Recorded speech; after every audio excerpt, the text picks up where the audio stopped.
مولانا عبدالحی لکھنوی فتاوی عبدالحی کی جلد 2 میں بیان کرتے ہیں، فرماتے ہیں حرمین، بصرہ، شام، یمن اور تمام اسلامی ممالک کے لوگ ربیع الاول کا چاند دیکھتے ہی خوشیاں شروع کر دیتے ہیں۔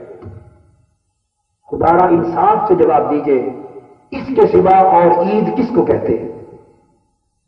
میلاد النبی کی عید شرعاً واجب نہیں ہے، یہ محبت کی عید ہے، یہ بولیے محبت کی عید ہے اور پوری امت کے لیے عید ہے۔ وہ فرماتے ہیں کہ پورے عالم اسلام کا یہ عمل کہ میلاد کا چاند دیکھتے ہی خوشیاں شروع ہوتی ہیں، محافل میلاد شروع ہوتی ہیں، صدقات اور خیرات ہوتے ہیں، قرات ہوتی ہے، میلاد پڑھا جاتا ہے، سنا جاتا ہے، اور کہتے ہیں کہ ربیع الاول کے علاوہ بھی دوسرے مہینوں میں میلاد کی محفلیں جاری رہتی ہیں۔ یہ فتاوی عبدالحی ہے۔